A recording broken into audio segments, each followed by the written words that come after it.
ಸ್ನೇಹಿತರೆ, ಪಬ್ಲಿಕ್ ಇಂಪ್ಯಾಕ್ಟ್ನ ಮತ್ತೊಂದು ಸ್ಟೋರಿಗೆ ನಿಮಗೆ ಆತ್ಮೀಯವಾದ ಸ್ವಾಗತ. ಸದ್ಯ ಬಾಂಗ್ಲಾದೇಶ ಅಕ್ಷರಶಃ ನರಕವನ್ನು ಅನುಭವಿಸ್ತಾ ಇದೆ. ಇಡೀ ಬಾಂಗ್ಲಾದೇಶದಲ್ಲಿ ಅರಾಜಕತೆ, ರಾಜಕೀಯ ಬಿಕ್ಕಟ್ಟು ಶುರು ಆಗ್ಬಿಟ್ಟಿದೆ. ಆ ದೇಶದ ಪ್ರಧಾನಿಯೇ ಸ್ವತಃ ಆ ದೇಶವನ್ನ ಬಿಟ್ಟು ಬೇರೆ ದೇಶಕ್ಕೆ ಆಶ್ರಯವನ್ನ ಕೇಳಿ ಪರಾರಿಯಾಗುವಂತ ಸ್ಥಿತಿ ಎದುರಾಗಿದೆ. ಕಾರಣ ಏನಪ್ಪಾ ಅಂತಂದ್ರೆ, ಸರ್ಕಾರಿ ಉದ್ಯೋಗಗಳಲ್ಲಿ ವಿವಾದಾತ್ಮಕವಾದಂಥ ಕೋಟಾ ವ್ಯವಸ್ಥೆಯನ್ನ ರದ್ದುಗೊಳಿಸಿ ಅಂತ ಹೇಳಿ ಬಾಂಗ್ಲಾದೇಶದಾದ್ಯಂತ ವಿದ್ಯಾರ್ಥಿಗಳು ಹಾಗೂ ಹಲವು ಸಂಘಟನೆಗಳು ಪ್ರತಿಭಟನೆಯನ್ನ ಮಾಡ್ತವೆ. ಆ ಪ್ರತಿಭಟನೆ ಎಷ್ಟರ ಮಟ್ಟಿಗೆ ತೀವ್ರತೆಯನ್ನ ಪಡಿತದೆ ಅಂತಂದ್ರೆ, ಇಡೀ ದೇಶ ರಾಜಕೀಯದಲ್ಲೇ ಅಲ್ಲೋಲ ಕಲ್ಲೋಲವನ್ನ ಎಬ್ಬಿಸಿಬಿಡ್ತದೆ. ಈ ಘಟನೆ ಆರಂಭ ಆದಾಗಿಂದ ಇದುವರೆಗೂ ಬರೋಬ್ಬರಿ 300ಕ್ಕೂ ಹೆಚ್ಚು ಜನ ಸಾವನ್ನಪ್ಪಿದ್ದಾರೆ. ಸ್ವತಃ ಬಾಂಗ್ಲಾದೇಶದ ಪ್ರಧಾನಿಯಾದಂತಹ ಶೇಖ್ ಹಸೀನಾ ಅವರೇ ನನ್ನ ಜೀವಕ್ಕೆ ಎಲ್ಲಿ ಕುತ್ತು ಬರುತ್ತದೋ ಎಂಬಂಥ ಜೀವ ಭಯದಿಂದ ದೇಶವನ್ನ ಬಿಟ್ಟು ನೆರೆಯ ರಾಷ್ಟ್ರ ಅಂದ್ರೆ ನಮ್ಮ ಭಾರತ ದೇಶಕ್ಕೆ ಆಶಯವನ್ನ ಕೇಳಿಕೊಂಡು ಸದ್ಯಕ್ಕೆ ಬಂದಿದ್ದಾರೆ. ಮುಂದೇನಾಗುತ್ತೆ ಅನ್ನೋದು ಅಥವಾ ಮುಂದೆ ಅವರ ಪ್ರಯಾಣ ಎಲ್ಲಿಗೆ ಸಾಗುತ್ತೆ ಅನ್ನೋದನ್ನ ಕಾದ್ ನೋಡ್ಬೇಕು. ಆದ್ರೆ ಅದಕ್ಕಿಂತ ಮೊದಲು ನಾವು ಕೆಲವೊಂದಷ್ಟು ರೋಚಕವಾದ ವಿಷಯಗಳನ್ನ ಹೇಳ್ತೀವಿ, ಕೇಳಿಸ್ಕೊಳ್ಳಿ. ಈ ರೀತಿ ನಮ್ಮ ದೇಶಕ್ಕೆ ಹೊರಗಿನವರು ಆಶ್ರಯ ಕೇಳಿ ಬರೋದು ಹೊಸದೇನಲ್ಲ. ಪ್ರತಿ ಬಾರಿಯೂ ಅವರ ದೇಶದಲ್ಲಿ ತಿರಸ್ಕಾರಕ್ಕೆ ಒಳಗಾದಾಗ ಸದಾ ಶಾಂತಿ ಪಾಲಿಸುವಂತಹ ಭಾರತದ ಕಡೆ ಮುಖ ಮಾಡುವುದು ಸಹಜ. ಈ ಹಿಂದೆ ಬೌದ್ಧ ಧರ್ಮಗುರು ದಲೈಲಾಮಾ ಕೂಡ ದೇಶದಿಂದ ತಳ್ಳಲ್ಪಟ್ಟಾಗ ನಮ್ಮ ದೇಶಕ್ಕೆ ಆಶ್ರಯ ಕೇಳ್ಕೊಂಡು ಬಂದಿದ್ರು. ಅದರಂತೆ ಇದೀಗ ಇದೇ ಬಾಂಗ್ಲಾದೇಶದ ಪ್ರಧಾನಿಯಾದಂತಹ ಹಸೀನಾ ಅವರು ನಮ್ಮ ದೇಶಕ್ಕೆ ಸ್ವಾಮಿ ಆಶ್ರಯವನ್ನ ಕೊಡಿ, ನಾನು ಒಂದಷ್ಟು ದಿನ ನಿಮ್ಮಲ್ಲಿ ಇರಬೇಕು, ನಮ್ಮ ದೇಶದಲ್ಲಿ ನನ್ನನ್ನು ಬದುಕೋಕೆ ಬಿಡಲ್ಲ, ನಮ್ಮ ದೇಶದ ಜನ ನನ್ನನ್ನು ಚಚ್ಚಿ ಕೊಚ್ಚಿ ಸಾಯಿಸುವ ಮಟ್ಟಿಗೆ ರೊಚ್ಚಿಗೆದ್ದಿದ್ದಾರೆ, ದಯಮಾಡಿ ನನಗೆ ಆಶ್ರಯ ಕೊಡಿ ಅಂತ ಹೇಳಿ ನಮ್ಮ ದೇಶಕ್ಕೆ ಬಂದಿದ್ದಾರೆ. ಈ ರೀತಿಯಾಗಿ ಆ ಬಾಂಗ್ಲಾದೇಶದಲ್ಲಿ ಸನ್ನಿವೇಶ ಬಂದಿದ್ದು ಯಾಕೆ? ನಿಜವಾಗ್ಲೂ ಬಾಂಗ್ಲಾದೇಶದಲ್ಲಿ ಈ ರೀತಿಯ ಅರಾಜಕತೆ ಉಂಟಾಗೋಕೆ ಏನ್ ಕಾರಣ ಎಂಬಂತ ಹಲವು ಮಾಹಿತಿಗಳು ಈ ವಿಡಿಯೋದಲ್ಲಿದೆ. ದಯಮಾಡಿ ಎಲ್ಲೂ ಕೂಡ ಸ್ಕಿಪ್ ಮಾಡದೆ ಕಡೆಯವರೆಗೂ ಈ ವಿಡಿಯೋನ ನೋಡಿ. ಈ ರೀತಿ ಜೀವಭಯದಿಂದ ದೇಶ ಬಿಟ್ಟು ನಮ್ಮ ದೇಶಕ್ಕೆ ಬಂದಿರುವಂತಹ ಬಾಂಗ್ಲಾ ಪ್ರಧಾನಿ ಶೇಖ್ ಹಸೀನಾ ಅವರಿಗೆ ಇದು ಹೊಸದೇನಲ್ಲ. ಇವರು ಅದೆಷ್ಟೋ ಬಾರಿ ಸಾವಿನ ದವಡೆಯಿಂದ ಗೆದ್ದು ಬಂದಿದ್ದಾರೆ, ಸಾವಿಗೂ ಸೆಡ್ಡು ಹೊಡೆದು ಎದ್ದು ನಿಂತಿದ್ದಾರೆ. ಆ ಬಗ್ಗೆ ಒಂದಷ್ಟು ರೋಚಕ ವಿಷಯಗಳನ್ನು ನಾನು ನಿಮಗೆ ಹೇಳ್ತೀನಿ. ಅದಕ್ಕೂ ಮೊದಲು ಈ ಹಸೀನಾ ಅವರು ಬಾಂಗ್ಲಾದೇಶದ ಪ್ರಧಾನಿ ಆಗುವ ಮೊದಲು ಏನಾಗಿದ್ರು, ಇವರ ರಾಜಕೀಯ ಹಿನ್ನೆಲೆ ಏನು ಅನ್ನೋದನ್ನ ಸಂಕ್ಷಿಪ್ತವಾಗಿ ಹೇಳ್ತೀನಿ, ಕೇಳಿಸ್ಕೊಳ್ಳಿ.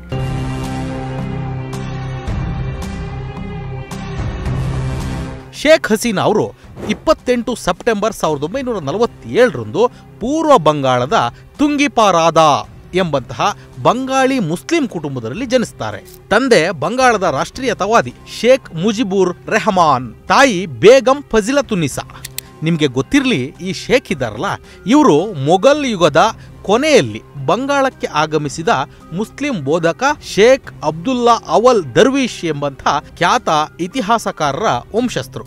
ಆಗಸ್ಟ್ 15, 1975ರ ಬಾಂಗ್ಲಾದೇಶದ ದಂಗೆಯ ಸಮಯದಲ್ಲಿ ಹಸೀನಾ ಅವರ ಇಡೀ ಕುಟುಂಬವನ್ನು ಕೊಲ್ಲಲಾಗುತ್ತೆ. ಈ ಸಮಯದಲ್ಲಿ ಹಸೀನಾ ಅವರು ಯುರೋಪ್ನಲ್ಲಿ ಅಂದ್ರೆ ಪಶ್ಚಿಮ ಜರ್ಮನಿಯಲ್ಲಿ ಬಾಂಗ್ಲಾದೇಶದ ರಾಯಭಾರಿಯ ಮನೆಯಲ್ಲಿ ಆಶ್ರಯ ಪಡೆದು ಜೀವವನ್ನು ಉಳಿಸ್ಕೊಳ್ತಾರೆ. ನಂತರದಲ್ಲಿ ಭಾರತದ ಆಗಿನ ಪ್ರಧಾನಿ ಇಂದಿರಾ ಗಾಂಧಿಯವರ ಸಹಾಯವನ್ನ ಪಡೆದಂತಹ ಹಸೀನಾ ಅವರು ನವದೆಹಲಿಯಲ್ಲಿ ತಲೆ ಮರೆಸ್ಕೊಂಡು ಜೀವನವನ್ನ ಸಾಗಿಸ್ತಾರೆ. ಆದ್ರೆ ಆಗಿನ ಬಾಂಗ್ಲಾದೇಶದ ಆಡಳಿತ ಏನಿತ್ತಲ್ಲ, ಆ ಆಡಳಿತ ವ್ಯವಸ್ಥೆಯಲ್ಲಿ ಹಸೀನಾರಿಗೆ ದೇಶಕ್ಕೆ ಪ್ರವೇಶ ಮಾಡಲೇಬಾರದು ಅಂತ ಹೇಳಿ ನಿರ್ಬಂಧವನ್ನ ಹೇರ್ತಾರೆ. ನಂತರದ ದಿನಗಳಲ್ಲಿ ಅಂದ್ರೆ 1981 ಫೆಬ್ರವರಿ 16ರಂದು ಅವಾಮಿ ಲೀಗ್ ಆಡಳಿತದ ಚುಕ್ಕಾಣಿಯನ್ನ ಹಿಡಿಯುತ್ತೆ. ಆಗ ಈ ಹಸೀನಾ ಅವರಿಗೆ ಬಾಂಗ್ಲಾದೇಶಕ್ಕೆ ಎಂಟ್ರಿಯನ್ನ ಸಿಗ್ತದೆ. ಅದಾದ ಮೇಲೆ ಬಾಂಗ್ಲಾದೇಶದಲ್ಲಿ ತನ್ನ ರಾಜಕೀಯ ನೈಪುಣ್ಯತೆಯನ್ನ ತೋರಿಸಿದಂತಹ ಹಸೀನಾ ಅವರು 1996ರಲ್ಲಿ ಆ ಬಾಂಗ್ಲಾದೇಶದ 10ನೇ ಪ್ರಧಾನಮಂತ್ರಿಯಾಗಿ ಪ್ರಧಾನಮಂತ್ರಿ ಹುದ್ದೆಯನ್ನ ಅಲಂಕರಿಸ್ತಾರೆ. 2009ರಿಂದ 2024ರವರೆಗೆ ಅಂದ್ರೆ ಸತತ ಇವತ್ತಿನವರೆಗೂ ಕಳೆದ 20 ವರ್ಷ ಈ ಬಾಂಗ್ಲಾದೇಶವನ್ನ ಪ್ರಧಾನಿ ಹುದ್ದೆಯಿಂದ ಆಡಳಿತ ಮಾಡ್ತಾರೆ. ಆ ಮೂಲಕ ವಿಶ್ವದಲ್ಲಿಯೇ ಅತಿ ಹೆಚ್ಚು ಕಾಲ ಸೇವೆ ಸಲ್ಲಿಸಿದ ಮಹಿಳಾ ಪ್ರಧಾನಿ ಇವರು ಎಂಬಂತಹ ಪಟ್ಟಿಯಲ್ಲಿದ್ದಾರೆ. ಈ ಹಸೀನಾ ಅವರ ತಂದೆ ಆಗ್ಲೇ ಹೇಳಿದಾಗೆ ಶೇಖ್ ಮುಜಿಬುರ್, ಇವ್ರು ಯಾರು ಗೊತ್ತಾ? ಇದೇ ಬಾಂಗ್ಲಾದೇಶದ ಸ್ಥಾಪಕ, ಬಾಂಗ್ಲಾದೇಶದ ಪಿತಾಮಹ ಮತ್ತು ಇದೇ ಬಾಂಗ್ಲಾದೇಶದ ಮೊದಲ ಅಧ್ಯಕ್ಷರು ಕೂಡ ಇವರೇ ಆಗಿದ್ದಾರೆ. ಹಾಗಾಗಿಯೇ ಹಸೀನಾ ಅವರಿಗೆ ನೇರವಾಗಿ ರಾಜಕೀಯಕ್ಕೆ ಬರೋಕೆ ಈಸಿ ಆದಂತಹ ದಾರಿ ಸಿಗ್ತದೆ. ತನ್ನ ತಂದೆ ಮಾಡ್ತಿದ್ದಂತಹ ಅಥವಾ ತಂದೆ ಹಾಕಿಕೊಟ್ಟಂತಹ ಕೆಲವೊಂದೊಂದು ಅಡಿಪಾಯಗಳನ್ನು ಮೆಟ್ಟಿಲುಗಳನ್ನಾಗಿ ಮಾಡಿಕೊಂಡಂಥ ಹಸೀನಾ ಅವರು ಬಹಳ ಈಸಿಯಾಗಿ ಬಾಂಗ್ಲಾದೇಶದಲ್ಲಿ ರಾಜಕೀಯವನ್ನು ತನ್ನ ಕಪಿಮುಷ್ಟಿಯಲ್ಲಿ ಇಟ್ಕೊಳ್ತಾರೆ. ಆ ನಿಟ್ಟಿನಲ್ಲಿ ಇಡೀ ಬಾಂಗ್ಲಾದೇಶವನ್ನು ಸತತ 20 ವರ್ಷಗಳ ಕಾಲ ಪ್ರಧಾನಿಯಾಗಿ ಆಡಳಿತ ಮಾಡ್ತಾರೆ. ಕೇವಲ 20 ವರ್ಷ ಮಾತ್ರ ರಾಜಕೀಯವನ್ನು ಮಾಡಿದ್ದಲ್ಲ, ಈ 20 ವರ್ಷದ ರಾಜಕೀಯದಲ್ಲಿ ಹಲವಾರು ಇತಿಹಾಸಗಳನ್ನು ಕೂಡ ಸೃಷ್ಟಿಸಿದ್ದಾರೆ ಈ ಹಸೀನಾ ಅವರು. ಅದರಲ್ಲಿ ಕೆಲವೊಂದನ್ನು ನಿಮ್ಮ ಮುಂದೆ ಹೇಳ್ತೀನಿ ಕೇಳಿ. ಇದೇ ಬಾಂಗ್ಲಾದೇಶ ಹಿಂದೊಮ್ಮೆ ಅಂದರೆ 2008ರಲ್ಲಿ ಆ ರಾಜಕೀಯ ಬಿಕ್ಕಟ್ಟನ್ನು ಅನುಭವಿಸ್ತದೆ. ಅಂಥ ವೇಳೆಯಲ್ಲಿ ಹಸೀನಾ ಅವರನ್ನು ಸುಲಿಗೆ ಆರೋಪದಲ್ಲಿ ಜೈಲು ವಾಸಕ್ಕೆ ತಳ್ತಾರೆ. ಇದೇ ಪ್ರಧಾನಿಯಾದಂಥ ಹಸೀನಾ ಅವರೇ ಸ್ವತಃ ಜೈಲು ಪಾಲಾಗ್ತಾರೆ. ಆ ನಂತರ ಜೈಲಿನಿಂದ ಬಿಡುಗಡೆಯಾಗಿ ಅದೇ 2008ರ ಚುನಾವಣೆಯಲ್ಲಿ ಮತ್ತೊಮ್ಮೆ ಅಭೂತಪೂರ್ವ ಗೆಲುವನ್ನು ಸಾಧಿಸುವ ಮೂಲಕ ಅದೇ ದೇಶದ ಪ್ರಧಾನಿಯಾಗಿ ಆಡಳಿತದ ಚುಕ್ಕಾಣಿಯನ್ನು ಹಿಡಿತಾರೆ. ಇಷ್ಟೆಲ್ಲ ಸರ್ಕಸ್ನ ಮಾಡಿ ಹಸೀನಾ ಅವರು ಕಳೆದ 20 ವರ್ಷಗಳ ಕಾಲ ಆ ಬಾಂಗ್ಲಾದೇಶವನ್ನು ಆಳಿದ್ರೂ ಕೂಡ ಇವ್ರ ಬಗ್ಗೆ ಕೇಳಿಬರ್ತಿರುವಂಥ ಮಾತೇನು ಗೊತ್ತಾ?